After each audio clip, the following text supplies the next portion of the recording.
What's happening, folks? Mitch Smith here. I'm going to do a little impromptu lesson. I really wasn't even planning on doing this, but a student of mine brought this to me today and wanted to learn it, and I have just been loving it. So, Jake, this one's for you. I know we have a hard time understanding each other on the online lessons, but maybe this will help you out a little bit. Now, like I said, this is just kind of off the cuff, so I don't have chord charts and tab and all that, but this is a cool enough song and an easy enough song to where I think we can have a good lesson anyway. So first things first, we're in drop D, okay? Now, if you don't know how to get to drop D, there's a link below this video to my website. On my website, you can find a free course on how to do all sorts of tunings, as well as some other courses you may be interested in. But this is a basic blues riff, but it's in drop D. So when we hit the 6th and 5th string open, and of course you're going to want to palm mute this to get that percussive sound. When you hit that open, there's your power chord. That's what would normally be this. Okay, and the blues lick that I'm talking about is just a. That's an octave too high. Excuse my green finger, I've been painting today. So we're going to do that down here. We're just going to hammer on the 2nd fret. See?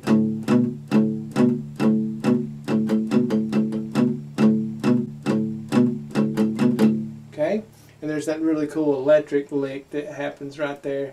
And the best I can tell, if you follow that D major scale up, you know, there that is. And of course your 4th string open is D. So we're going to bend on the 2nd here, a whole step bend. Alright. And then pick that 4th string open. Good thing is if you accidentally hit that 5th string like I just did, it's part of the chord anyway, so it's not going to sound all sour and wrong. So it's really cool if you can blend those in together. Ideally, your lead guitarist would do that, and your acoustic would just be what I'm doing here. But let's try to blend those in together, see what happens.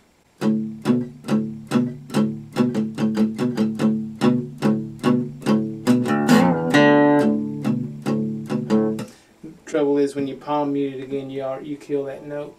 But it's okay if you're just doing a solo acoustic show, that'll work. Okay, so now we come to the 4 chord. The key at D, your 4 chord is G. So we're going to bring that up to the 5th fret and just bar it, and basically do the same concept. Now normally this chord in G would be here, dun, dun, dun, dun, dun, dun, dun. But since we're in drop D, we need to bring this note up another 2 frets, making it just a simple bar, and we're going to hammer on 7.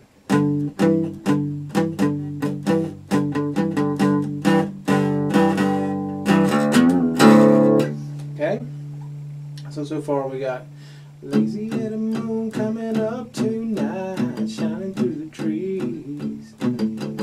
Crickets are singing and a lot them bugs are floating on the breeze. Baby, get ready.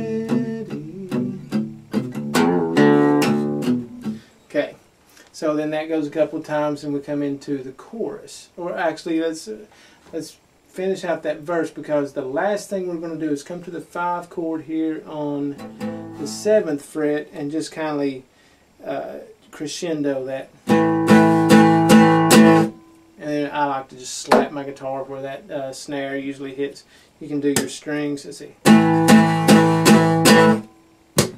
Now, a good slap right here on the guitar gives it a nice pop. So we got spring's almost over and the summer's come and the days are getting long. Waited all winter for the time to be right, just to take you along. Baby, get ready.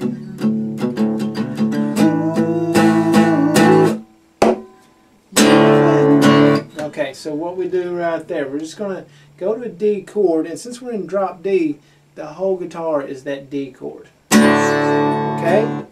And really to get that groove going, because they've got such a heavy groove going right there, we're going to want to pluck the open 6th string, and then strum, then the open 4th string and strum.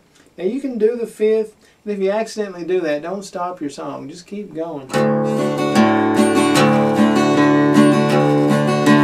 The reason I like to do the 4th string is because it's an octave, though. So you got ding, ding.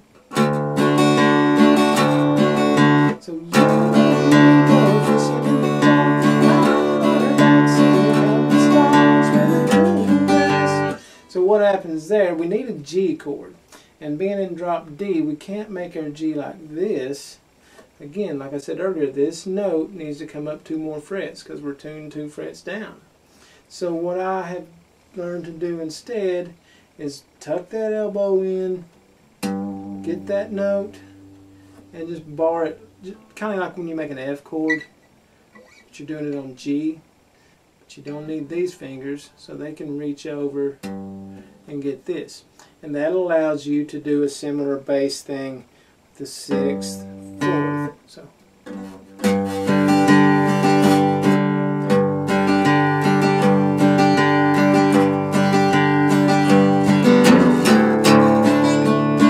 Okay, and if you're like me, you know, unless you've got huge fingers, just doing this shape, this finger is going to automatically mute that 5th string, so there's no point in really worrying about how you're going to mute that 5th string, because that's going to do it. So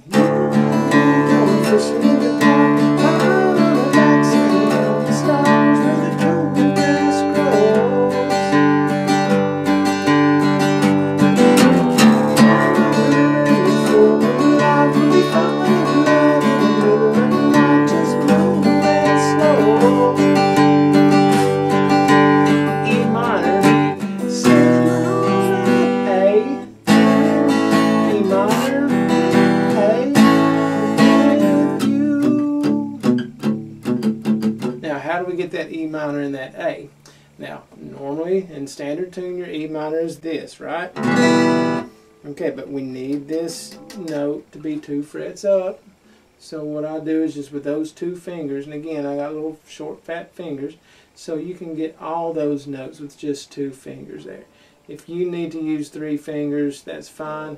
I wouldn't really recommend barring it, because you may accidentally mute some of the notes you need. That actually sounded okay. And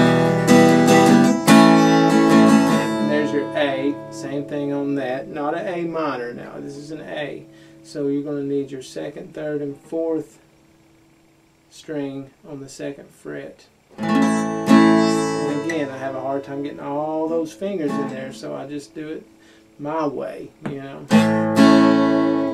So, standing through, just so good to be with you. We're back in.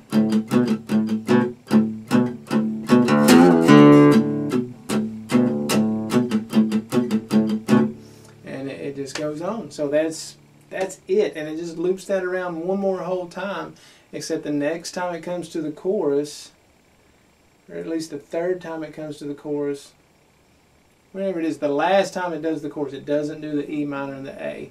The stand on through, it just loops that around. So we got, let's see. You and me go fishing in the park, relaxing, counting stars, cool grass grows. Down by the river in the full moonlight, falling in love in the middle of the night, just moving slow.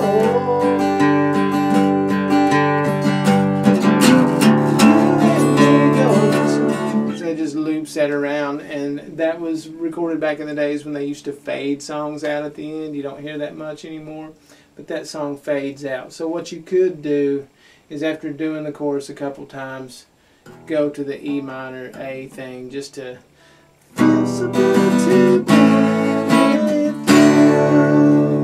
Give you a nice solid end right there on the 1 chord.